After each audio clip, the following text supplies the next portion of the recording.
السلام عليكم ورحمة الله وبركاته. مرحبا بكم في نشرة إخبارية جديدة. كشفت صحيفة آس الإسبانية بأن ريال مدريد يقترب بشدة من التعاقد مع الدنماركي كريستيان إريكسن نجم فريق توتنهام الإنجليزي خلال سوق الانتقالات الشتوية أو في الصيف. وارتبط اسم كريستيان إريكسن في الأيام القليلة الماضية بالانتقال للعب في صفوف ريال مدريد، حيث أشارت الصحف إلى أنه سيكون خليفة النجم الكرواتي لوكا مودريتش في الميرينغي. وأشارت صحيفة آس أن دانييل ليفي رئيس نادي توتنهام الذي يعد من أصعب رؤساء الأندية في التفاوض على شراء أحد من نجومه سيخضع لطلبات ريال مدريد هذه المرة وسيوافق على بيع كريستيان إريكسن. وأكملت الصحيفة أن إدارة ريال مدريد تعاملت مع ليفي في السابق وتعاقدت مع الثنائي مودريتش وجاريث بيل بعد مفاوضات عديدة وصعبة، ولكن هذه المرة مع إريكسن فالموقف يعد مختلفا. وكشفت آس أن سبب رضوخ ليفي لطلبات ريال مدريد بالتعاقد مع كريستيان إريكسن هو انتهاء عقد النجم الدنماركي مع سبيرز في صيف عام المقبل ورفض تجديد عقده لفترة أطول، لذلك فالموافقة على رحيله بالوقت الحالي والحصول على أموال جيدة أفضل من خسارته بشكل مجاني في المستقبل.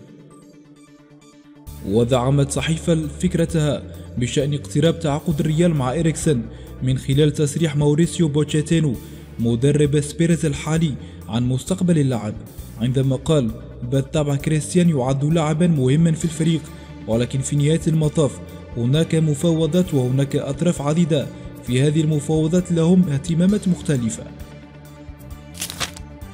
وفي خبر آخر، كشفت صحيفة توتو سبورت الإيطالية بأن إدارة نادي يوفنتوس مهتمة بشدة بالتعاقد مع جوردي ألبا ظهير أيسر فريق برشلونة الإسباني.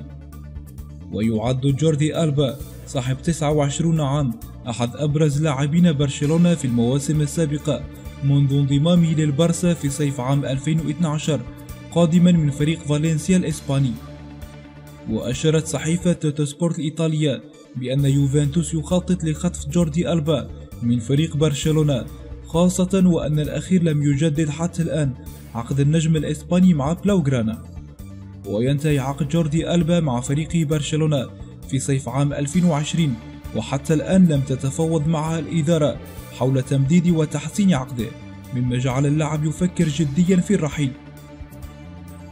وأكملت الصحيفة أن إدارة برشلونة كانت مشغولة بتجديد عقد الفرنسي سامويل أومتيتي وحسم صفقة أدريان رابيو والمدافع توديبو لاعب تولوز الفرنسي.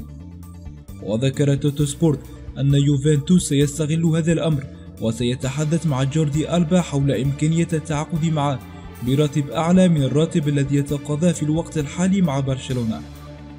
الجدير بالذكر أن صحف إسبانيا قد أشارت إلى أن إدارة البارسا ستبدأ مفاوضاتها مع جوردي ألبا هذا الأسبوع لتجديد عقده.